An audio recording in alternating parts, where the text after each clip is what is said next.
માતાજીની આરતી કર્યા બાદ હવે દર્શન કરીએ અમદાવાદના રિલીફ રોડ વિસ્તારમાં આવેલ કાળા રામજી મંદિરના. આ મંદિર 600 વર્ષથી પણ વધુ પૌરાણિક છે. સાથે જ આ મંદિરની વિશેષતા એ છે કે અહીં શ્રી રામની મૂર્તિ શ્યામ સ્વરૂપે અને પદ્માસનની મુદ્રામાં બિરાજમાન છે. મંદિરના પૌરાણિક મહત્વના કારણે જ આ ઐતિહાસિક મંદિરને હેરિટેજમાં સ્થાન આપવામાં આવ્યું છે. તો આવો દર્શન કરીએ શ્રદ્ધારૂપી આ મંદિરના.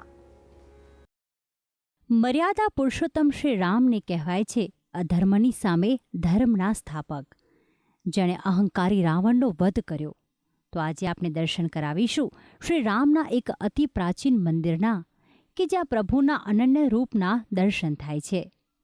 આ મંદિર આવેલું છે અમદાવાદના રિલીફ રોડ પરની હાજા પટેલની પોળમાં. આશરે 600 વર્ષ જૂનું છે આ રામનું ધામ. આ મંદિરમાં સ્થાપિત પ્રભુની પ્રતિમા શ્યામ પાષાણમાંથી નિર્મિત છે. જવલ્લે જ જોવા મળે છે પ્રભુ શ્રીરામનું આવું શ્યામ સ્વરૂપ. તેથી જ ભક્તો માટે આ મંદિર કાળારામના મંદિર તરીકે જાણીતું બન્યું છે. આ મંદિરમાં નિત્ય ભગવાન રામની 5 વખત આરતી અને 5 ભોગ ધરાવવામાં આવે છે. આ મંદિરની વિશેષતા એ છે કે આ મંદિરમાં પ્રવેશતાની સાથે જ પોઝિટિવ વાઇબ્રેશન આવે છે.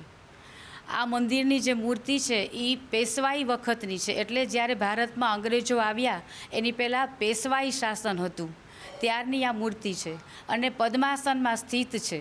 અહીંયાની જે મૂર્તિ છે પ્રભુ રામચંદ્રજી વનવાસ ગમન દરમિયાન ચિત્રકૂટની પદ્માસનવાળી કસોટી પથ્થરવાળી મૂર્તિ છે અને માતાજી સીતા માતા અને લક્ષ્મણજી તેમની સેવામાં ઊભા રહેલા છે. અહીંયા મંદિરમાં નિત્ય 5 ભોગ, 5 આરતી અને બધા જ ઉત્સવો ઉજવવામાં આવે છે, જેના નામ સ્મરણ માત્રથી મન પાવન થઈ જાય છે. એવા શ્રીરામનું અનોખું રૂપ ભક્તોમાં પ્રચલિત છે શ્રી કાલારામ તરીકે, જ્યાં શ્રીરામના અનોખા દર્શન થાય છે. આ મૂર્તિની બીજી વિશેષતા એ છે કે અહીં રામજી ધ્યાનમગ્ન છે. પદ્માસનમાં બેઠેલી આ મૂર્ત ભક્તોને અદ્ભુત અનુભૂતિ કરાવે છે.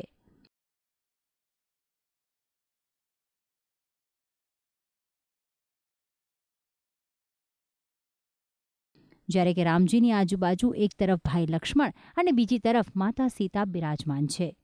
અને જાણે કે સ્વયં શ્રી રામ પોતાની નજરથી આ બંને તરફ નજર રાખતા હોય તેવી અનુભૂતિ થાય છે. તો સાથે જ જટાધારી શ્રી રામના દર્શન તો અદ્ભુત છે.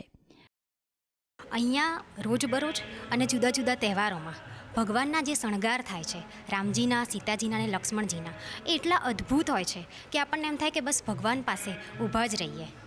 એ સિવાય અહીંયા જે એક વખત આવે છે એ ભગવાનની સાક્ષાત્કાર એ રીતે અનુભવે છે કે એને વારંવાર અહીંયા આવવાનું મન થાય છે. સામાન્ય રીતે આ મંદિરમાં 12 માસ ભક્તોની ભીડ રહેતી હોય છે, પરંતુ નવરાત્રિ દરમિયાન આ મંદિરમાં દર્શન કરવાનો સવિશેષ મહિમા છે.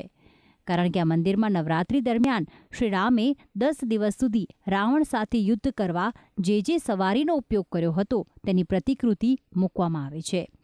તો સાથે જ લાકડાની સુંદર કોતરણીથી શોભતા આ મંદિરમાં ભગવાન રામજીની શ્યામ વર્ણના પદ્માસનવાળી મૂર્તિ પણ સ્વયંભૂ છે અને તેનો અનેરો મહિમા હોવાથી દેશ વિદેશથી લોકો મંદિરના દર્શનાર્થે આવે છે. આ મંદિરમાં સંકટ મોચન અને શ્રીરામના પરમભક્ત હનુમાન પણ બિરાજમાન છે. આ મંદિર પૌરાણિકની સાથે સાથે ઐતિહાસિક પણ છે, જેના કારણે જ આ મંદિરને હેરિટેજમાં સ્થાન આપવામાં આવ્યું છે. આ મંદિરમાં નિસંતાન દંપતી જો દરેક મહિનામાં આવતી 2 નોમ ભરે તો તેની મનોકામના પૂર્ણ થાય છે. આમાં મંદિર છે ભક્તોની આસ્થાનું કેન્દ્ર. ભક્તિ સંદેશ, સંદેશ ન્યૂઝ, અમદાવાદ.